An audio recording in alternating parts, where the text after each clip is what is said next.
battles with objects, the comedian is bound to be inept.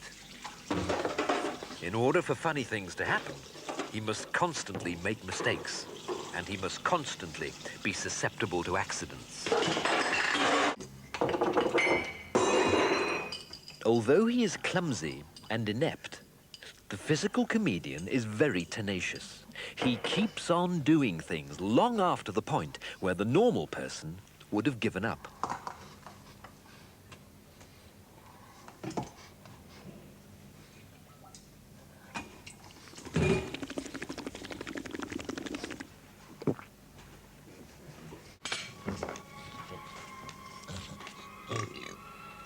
The physical comedian not only disregards convention, he's got little regard for morality or legality. And he has none of that consideration for others, which inhibits the rest of us from behaving like comedians all the time.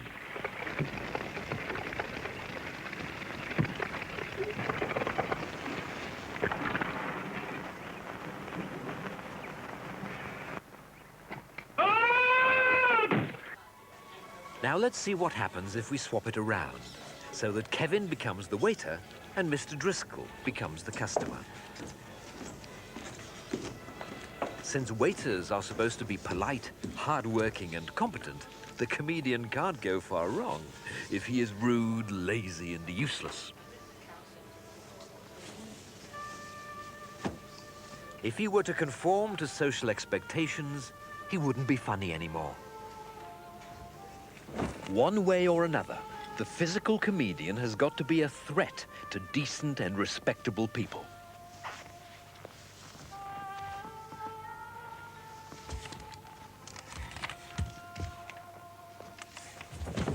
He may be aggressive or he may be affectionate, but the comedian is always causing offense and spreading confusion. He makes a mockery of all authority, politeness and pretension. I'll take this side. It's none of my business, but I think there's a brace of woodpeckers in the orchestra. Drunkenness, like childishness, immediately supplies the comedian with the stupidity, incompetence and irresponsibility that he needs in order to be funny.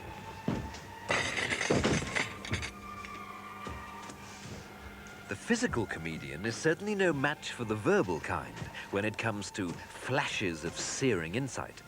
Visual comedy is a more blunt instrument. But this means that everyone can understand it.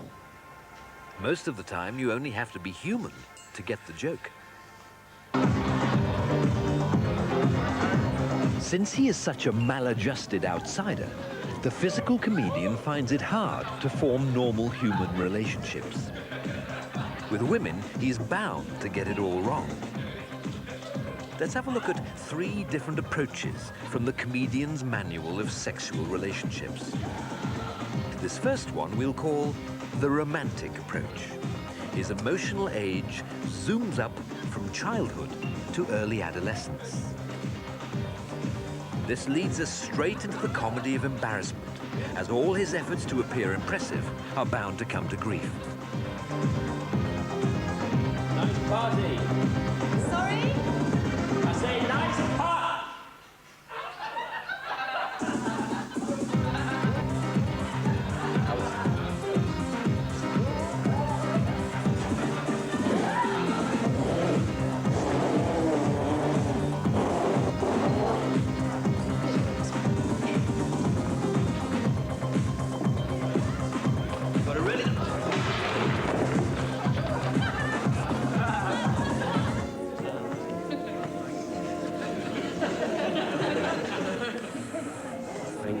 Winner here, Tree. All right? Play it nice and cool, son. Nice and cool, you know what I mean?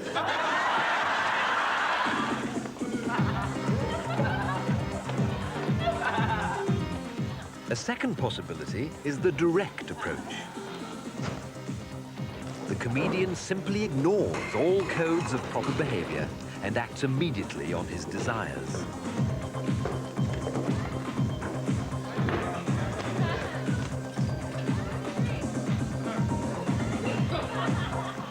Hey, you got a nice pair there, haven't you, love? Come on, give us a kiss. Shut up, you silly bitch. It's only a bit of fun.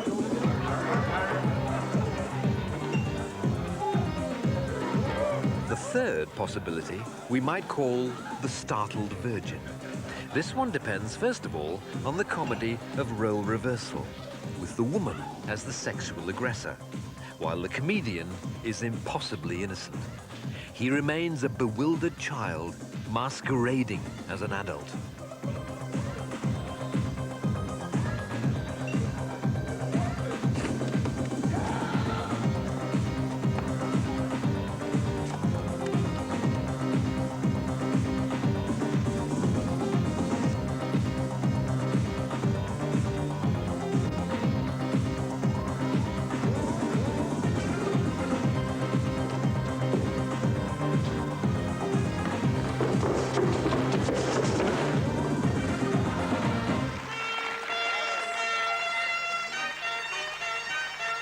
The physical comedian is really the ultimate outlaw. As we've seen, he breaks all the rules of decorum and convention. He does all the things we can't, couldn't, and shouldn't do in real life.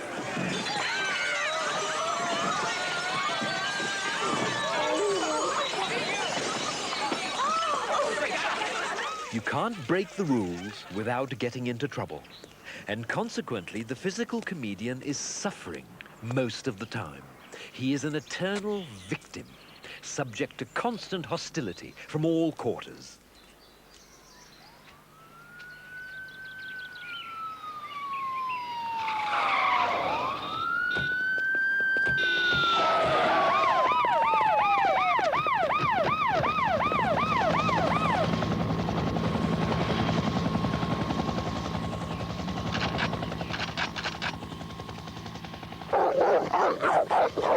Move off the grass area!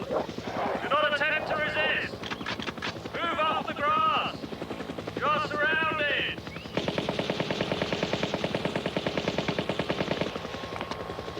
Thank you!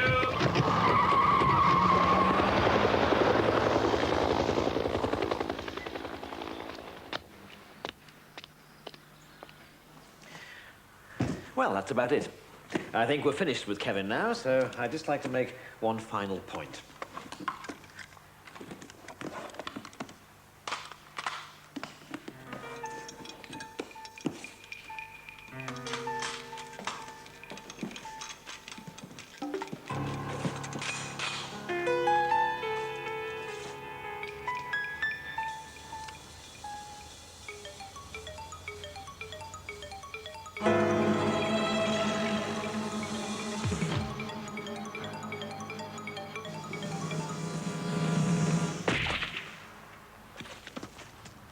The final point being that the physical comedian is indestructible. Ah, thank you. Yes, that split-second timing when instinct tells you that... Ha! Ha! The wave of assassination.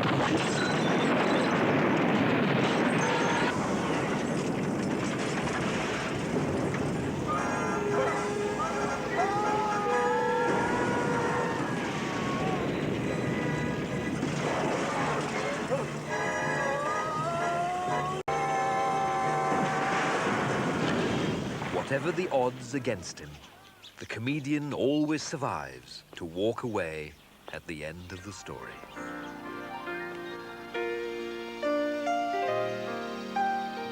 However, whatever you say about comedy, the opposite is also true. So if you like, you can ignore